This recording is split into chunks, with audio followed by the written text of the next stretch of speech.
备受瞩目的第11届北京香山论坛昨天在北京国际会议中心拉开帷幕。在高端访谈环节，中美专家对谈备受关注。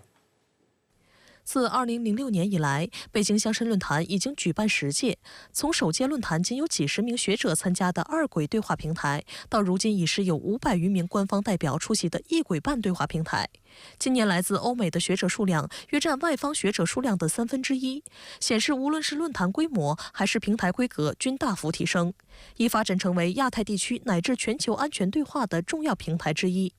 与美西方主导的其他防务论坛不同的是，北京香山论坛鼓励发展中国家，特别是中小国家代表参与对话，发出声音。深圳卫视注意到，今年的北京香山论坛特别设置了高端访谈环节，针对中美关系，由欧亚集团中国部门常务董事、美国前助理国务卿帮办华自强和复旦大学国际问题研究院院长吴新博展开对谈。华自强曾在美国国务院担任对华政策部门最高官员长达27年。去年6月底，他宣布从中国事务协调办公室卸任。对谈中，对话交流是中美双方学者提到的高频词。接受记者采访时，华自强肯定了中国对地区发展做出的贡献。参与对谈的中方学者，复旦大学国际问题研究院院长吴新博肯定了中美持续沟通对话的势头。我觉得这1年来，应该讲中美一个是保持了这个正常的这个交往，就是联系一直在保持。第二个呢，就是在一些重大问题上能够有及时的沟通，比如台湾问题，中美都有比较实质性的沟通，这个防止出现危机管控。值得一提的是，美方这次派出比去年级别更高、资历更深的代表参加今年的北京香山论坛，由美国防部负责中国事务的副助理部长蔡斯担任团长。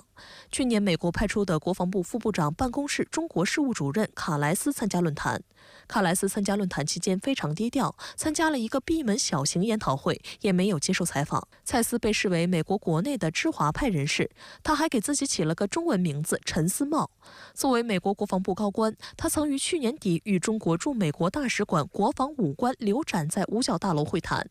今年1月，蔡斯与时任中央军委国际军事合作办公室副主任举行中美国防政策协调会谈，这是双方自2021年以来首次举行此类工作级别会谈。此次论坛期间，中美军方将如何互动，也是国际舆论最为关注的话题之一。比去年的规格高，这都是好事啊！来比不来好，见比不见好，谈比不谈好，是吧？总不能呢这个老死不相往来。但是既要听其言，更要观其行，不能光听了光说的好听不行，一定要落实。近期，中美涉军交流增加，两国元首旧金山会晤达成的重启4个两军沟通机制的愿景已经顺利完成。就在北京香山论坛开幕前夕，中国人民解放军南部战区司令员吴亚楠与美军印太总部司令帕帕罗在10号上午举行视频通话，双方就共同关心的问题深入交换意见。而上月底，美国总统国安事务助理沙利文实现其任内首次访华，与中央军委副主席张又侠会见。那么这个积极的信号也意味着我们中美两国领导人的智慧在发生这作用。起码就是两国应该是本着一种和平共处、互利互惠，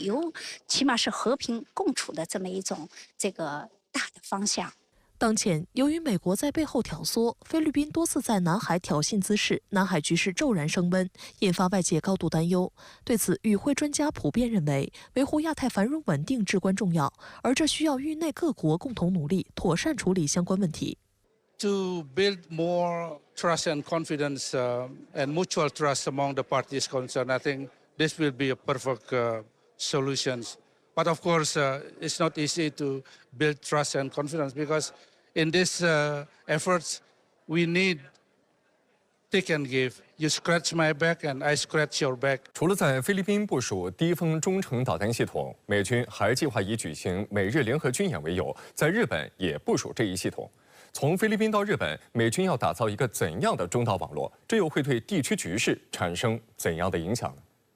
在上个月访日期间，美国陆军部长沃姆斯与日本防卫大臣木原忍会面时，讨论的议题包括让美国新成立的所谓多域特遣部队参与到日本举行的美日联合军演。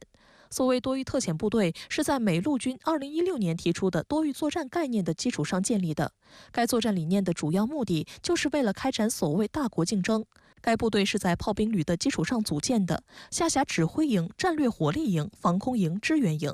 这样一个旅级战斗队可以对陆、海、空等多领域的目标进行远程精准火力打击。目前，美国陆军已经组建了3支多域特遣部队，其中2支在印太地区轮换部署。美军还在试点通过标准化的信息接口，把日本、韩国、澳大利亚等盟国的兵力整合到这支特遣部队里。而为了实现美军这一作战新模式，多域特遣部队的特点之一就是装备了射程超过1000公里的低风陆基中导系统，把美国海空军的巡航导弹、防空导弹改装成陆基发射武器，增加陆军的作战半径，从而试图突破对手的防御圈。低风是美国撕毁中导条约后研发的第一款陆基中导系统，由洛马公司基于 MK41垂直发射系统改装研发，2022年底交付，是美国陆军远程精准火力计划的一部分，主要用于发射战斧巡航导弹或标准6导弹攻击地面目标，最大射程约为1800公里。有分析指出，这套武器系统的出现，标志着美国中导武器装备正在快速复活，